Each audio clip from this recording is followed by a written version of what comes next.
the most mysterious solved cold case of Angela Samota.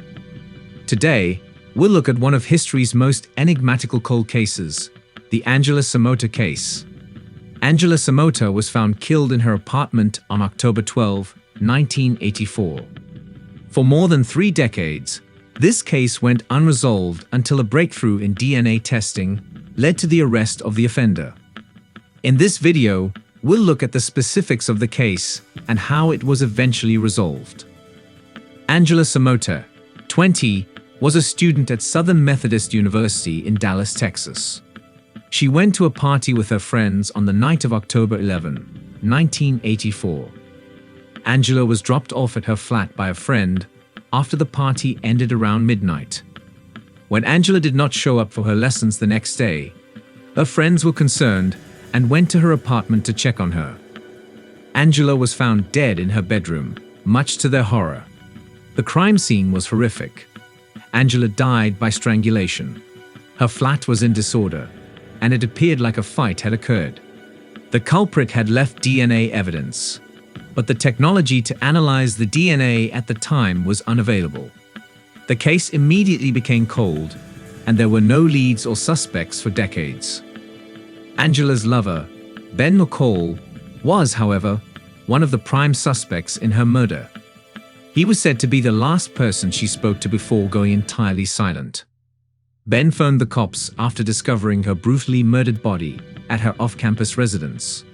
She'd been stabbed in the chest 18 times. Yet, during Angela's autopsy, medical authorities determined that her assailant was a non sequitur. This removed Ben off the suspect list. Sheila Wysocki, Angela's college closest friend, was the one who persuaded officials to reopen the probe after 20 years. She did her research and printed out information on all of the rapes that occurred at the time, as well as who was convicted of them. Sadly, the cops refused to comply. As a result, she decided to start her own private investigation company. She learned about Tennessee law, as well as cyberbullying and copyright restrictions. She even took a private investigator exam. Despite her investigator's license, the police refused to cooperate with her in the investigation of Angela's murder, which had already become a cold case. Due to Sheila's constant complaining, the Dallas Murder Division reopened the Angela Samota case and gave it to a female detective willing to collaborate with Sheila. The DNA evidence from Angela's murder scene was only revealed after that. Sheila had previously been told that the evidence had been destroyed in a flood, so the recent discovery took her by surprise. The genetic evidence revealed a match that could lead to the identity of Angela's murderer. The case was reopened by the Dallas Police Department's cold case unit. They were able to analyze the genetic evidence left at the crime scene because of breakthroughs in DNA technology. The DNA was found to match a man called Donald Andrew Bestia, who was a suspect in another rape case from around the same time. The cops secured a search warrant and took a DNA sample from Clanton, which matched the DNA recovered at the crime scene. Bess was revealed to be a serial rapist who had already been imprisoned for attacking many women. Bess was arrested and accused with Angela Samota's murder. He was already serving a life term for a previous rape in 1985. Clanton had a history of violent crimes, and his DNA was linked to numerous other unsolved rape cases from the 1980s in the Dallas area. After he was convicted in Angela's murder case, a number of women, including his ex-wife, testified against him. The jury found him guilty and sentenced him to death based on the overwhelming evidence against him. Bess filed several appeals, citing his bad health, inebriation, and troubled childhood, but all were denied. Angela Samota's murderer, James Dean Clanton, was apprehended.